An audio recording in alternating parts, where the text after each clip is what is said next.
Olá pessoal, meu nome é Cristal Nunes, sou uma das integrantes do Grupo 9 da turma de Biotecnologia Geral, composto também pelos alunos Lucas Senra, João Duarte, Vitória Vicário, Derek Braga e Matheus Castilho.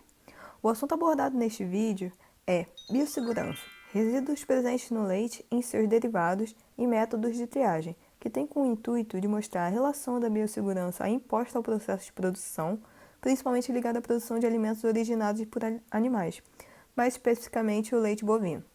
Nesse caso, estaremos falando sobre a presença de alguns agrotóxicos e antibióticos de cunho veterinário no leite e sobre os métodos de triagem que detectam esses elementos no produto.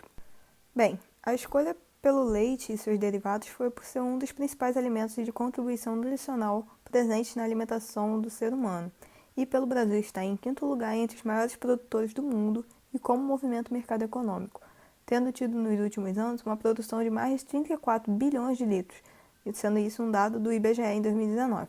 Os tópicos 1 e 2 do sumário são dois tópicos introdutórios em relação à biossegurança e segurança alimentar e também citações de inspeção, e fala dos regulamentos e sobre o LMR do leite. 3 e 4 são informando os usos e efeitos dos principais agrotóxicos e drogas e antibióticos. E o quinto tópico falamos sobre os métodos de triagem. 6 e 7 apresentam os resultados dos métodos e as conclusões sobre isso. Bem, biossegurança e segurança alimentar. Qual a relação?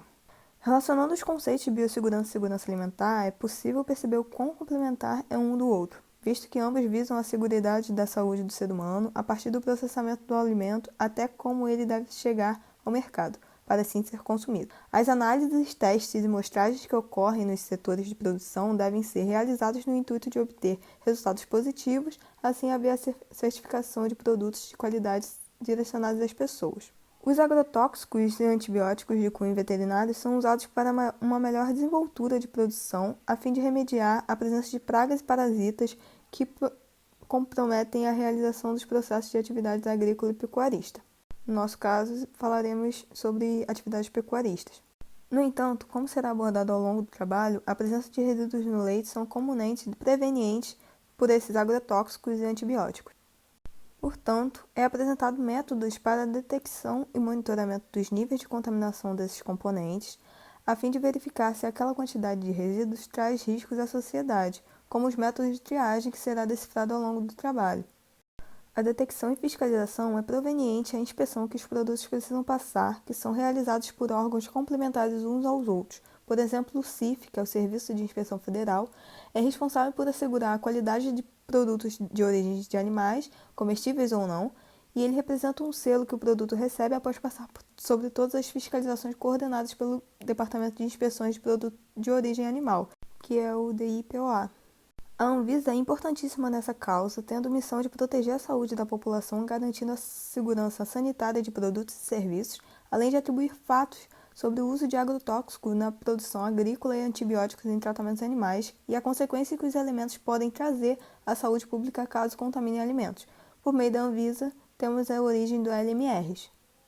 O limite máximo de resíduo, LMR, como o próprio nome já indica, né, é o mais alto nível de um determinado pesticida ou medicamento, um resíduo em geral, legalmente permitido para determinado produto agrícola em um país. Ou seja, né, para ser comercializado no mercado nacional e internacional, como aqui no caso da nossa apresentação, o leite bovino e seus derivados, eles devem apresentar concentrações de determinados resíduos abaixo do limite máximo de resíduos.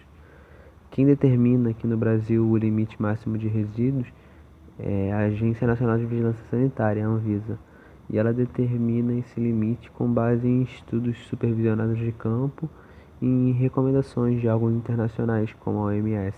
É expresso geralmente em miligrama de resíduo por quilo de alimento, ou então expresso em micrograma de resíduo por litro de alimento. Na esfera da indústria de alimentos lácteos, os resíduos de antibióticos têm sido atualmente um dos grandes problemas, né? No sentido de manter o leite abaixo do limite máximo, né, de resíduos.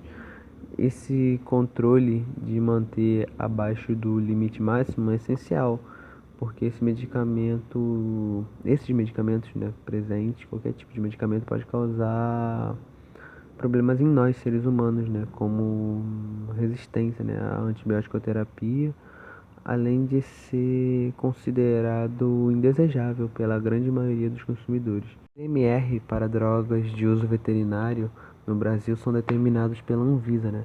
Segundo recomendações da Codex e da FAO, que é a Organização das Nações Unidas para a Alimentação e da Agricultura, da ONU. Essas contaminações por antibióticos, que por vezes ultrapassam o limite máximo de resíduos, na maioria dos casos se dão pelo uso indevido de medicamentos e o manejo incorreto dos animais que tiveram algum tipo de contato, né, com esses medicamentos, fazendo com que lotes inteiros possam exceder o LMR e sendo assim classificados como impróprio para comercialização e consumo daquele leite. Outro fator, né, que pode contaminar o leite é o contato dos animais, seja por meio de ração, de pastagem, enfim, ou até mesmo do próprio leite, né, com alguns dos diferentes tipos de agrotóxicos bem presentes nos cenários da agricultura brasileira e mundial. A classificação dos agrotóxicos pode ser feita quanto à sua finalidade, quanto ao modo de ação, quanto à sua toxicidade e quanto ao grupo químico. Referente à toxicidade, ela é baseada na identificação do componente de risco referente a uma substância química. E a toxicidade dos agrotóxicos é diferenciada com base no ingrediente ativo e sua formulação.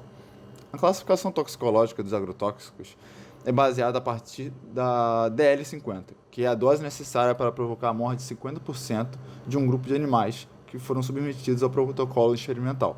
Quanto ao grupo químico, temos organofosforados, carbamatos, organoclorados e peritróides. E iremos focar aqui nos organofosforados, que são compostos orgânicos derivados do ácido fosfórico, do ácido tilfosfórico ou do ácido ditilfosfórico. Referente aos seus usos, os organofosforados são usados no combate a pragas, como inseticidas, e no combate a parasitas, como os acaricidas, nematicidas, fungicidas e herbicidas, além de ser usado como carrapaticida contra os carrapatos. Referente ao seu mecanismo de ação, os organofosforados inibem a enzima acetilcolinesterase, que tem função de degradar a acetilcolina em colina. Então, com isso, ocorre um aumento, um acúmulo de acetilcolina em sinapses do sistema nervoso central e nas placas motoras, além das sinapses do sistema nervoso periférico. Com isso, ocorrem alterações do estado mental da pessoa, fraqueza muscular e desregulação da atividade secretória, que são todos sintomas muito típicos de uma intoxicação por esse agrotóxico. Os resíduos desse agrotóxico podem chegar aos seres humanos a partir da contaminação da pecuária leiteira, indiretamente através das rações e das pastagens contaminadas com o agrotóxico, também através do tratamento dos animais com os carrapaticidas ou até através dos derivados do leite que ela produz, com a contaminação das frutas inseridas nos iogurtes, por exemplo, fazendo assim necessário a troca do princípio ativo desses agrotóxicos para que não haja a intoxicação. No entanto, eles têm um baixo custo e têm uma eficiência muito alta, fazendo com que os produtores ainda se utilizem deles. Bom, agora a gente vai falar dos antibióticos, que são medicamentos de origem natural e sintética que inibem o crescimento ou causam a morte das bactérias. E na pecuária eles foram empregados pela primeira vez em 1940 com tratamento de mastite. Inicialmente eles eram utilizados apenas com o propósito terapêutico, só que com o desenvolvimento dos novos conhecimentos e a descoberta de novos compostos, eles passaram a ser empregados também para prevenir as doenças e para melhorar o desempenho do rebanho, o que consequentemente fez com que a produtividade aumentasse e eles passassem a ser cada vez mais utilizados dentro da pecuária leiteira. E com isso, algumas classes passaram a ser usadas com mais frequências, como é o caso dos beta-lactâmicos, que é a principal classe dos antibióticos utilizados hoje na pecuária leiteira.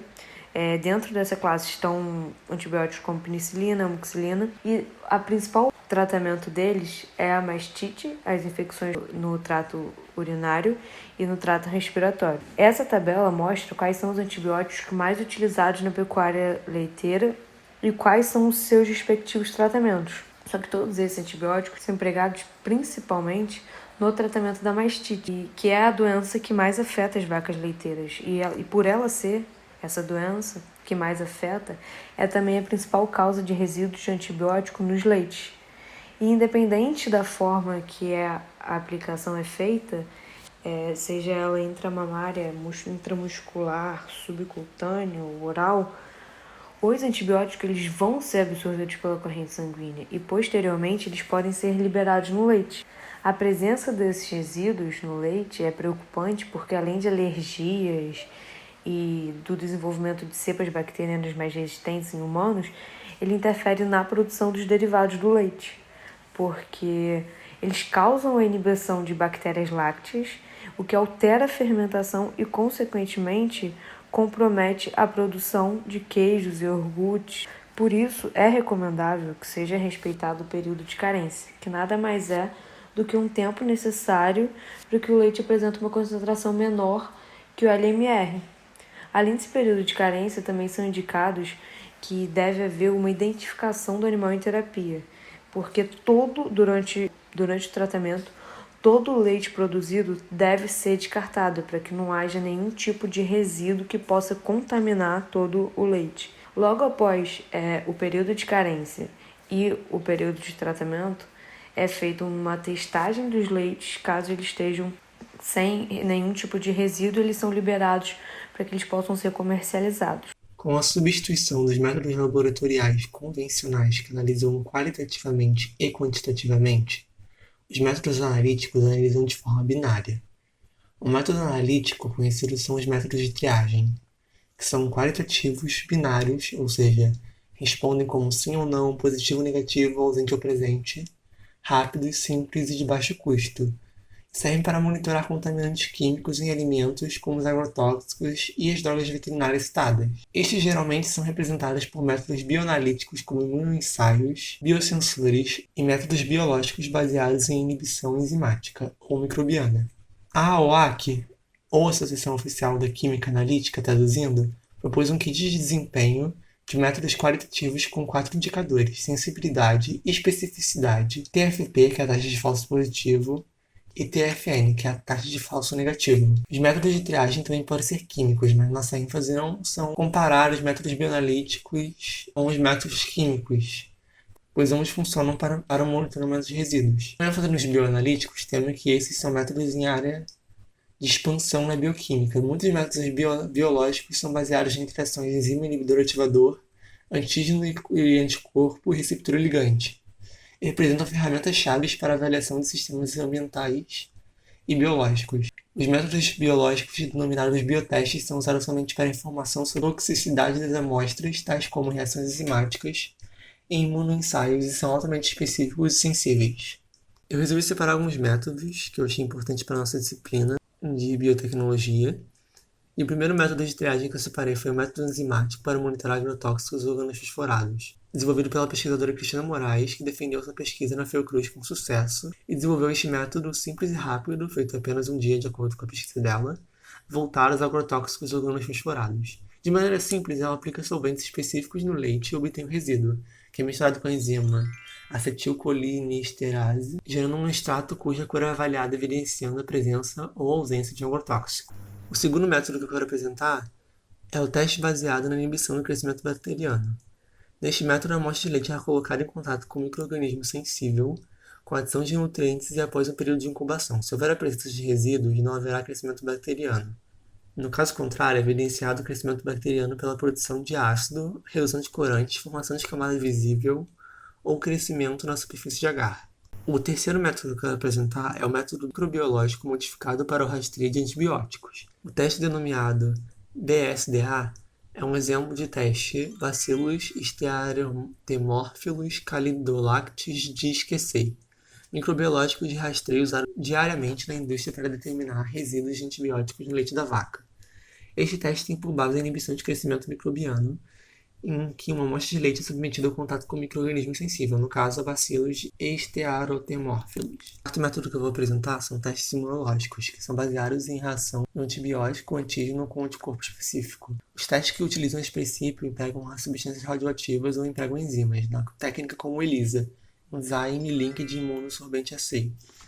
Nessa técnica, quando uma amostra é positiva, a alteração de cor que pode ser visualizada. O quinto e último método que eu vou apresentar são os testes do halo, ou chamados de Agar-Moller-Hinton. É um meio de cultura recomendado para a realização de antibiograma, teste de sensibilidade, pela técnica de difusão de discos, tendo como princípio de ação uma grande fonte de proteínas e carboidratos que proporcionam o desenvolvimento e crescimento de cepas bacterianas de interesse clínico. Além disso, a baixa concentração de timina e timidina e níveis adequados de cálcio e magnésio evitam falsos resultados de sensibilidade ou resistência. A classificação dos testes é baseada em resposta do organismo a um in vitro agente microbiano nas concentrações séricas ou teciduais, que este agente pode alcançar quando as doses habitualmente prescritas deste agente são utilizadas. Estes testes podem se classificar em sensível, intermediário ou resistente. Agora abordaremos a respeito dos resultados adquiridos pelos experimentos utilizando o método do halo, onde a pesquisadora fez uma pesquisa a partir de 6 amostras de leite do tipo UHT, cru e pasteurizado, na região de Assis, em São Paulo. Os resultados obtidos foram feitos com base em 3 meios: meio EMB, Levine com cepa Escherichia coli, meio Agar-Moller-Hinton com cepa Escherichia coli e Staphylococcus aureus, e meio ABP, Barr-de-Agar, com cepa Staphylococcus aureus. Agora, para a verificação de qualidade dos meios aplicados, foram feitas placas de controle que mostraram resultado negativo quanto ao crescimento de micro-organismos. Já para validar os métodos, também foram adicionados antibióticos em algumas amostras, como gentamicina, penicilina e oxitetraciclina. Nesse primeiro meio, com cepa Escherichia coli, podemos observar que o leite 1 UHT apresentou resultado negativo por não possuir halo, o que indica a ausência de antibióticos, enquanto o leite 2 UHT apresentou resultado positivo. Os leites cru e pasteurizado, que representam L3 até L6, nesse meio apresentaram resultado negativo, assim como o leite 1 UHT. Nesse segundo meio, podemos observar uma comparação dos valores de halo nos leites de acordo com a cepa utilizada em cada um deles, de acordo também com a ausência ou presença de antibióticos A, B ou C.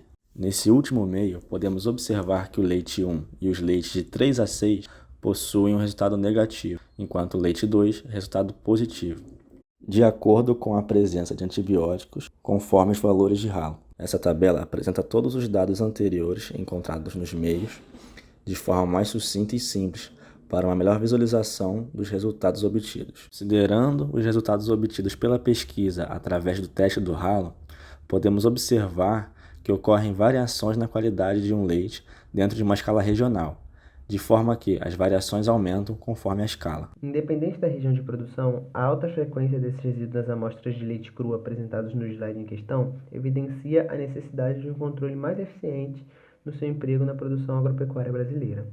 Resultados apresentados por diversos autores mostram que os pesticidas organoclorados, apesar de sua proibição, organofosforados e carbamatos, são encontrados em produtos de origem animal. A presença desses resíduos de pesticidas no leite é uma preocupação mundial.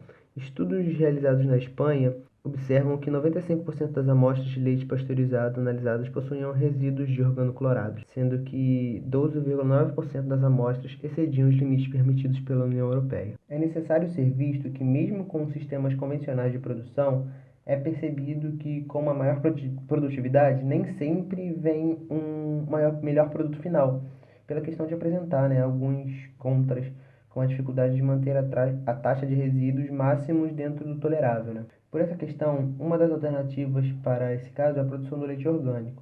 O leite orgânico surge por um meio sem uso de agrotóxicos, antibióticos ou outros insumos tóxicos. Em casos de enfermidades, pode ser buscada uma forma de manejo mais alternativas para o tratamento de doenças e infecções, sem seu uso de agrotóxicos e antibióticos. O leite orgânico há um maior perfil nutricional, com um teor de proteínas maior e menores taxas de gordura e gordura saturada.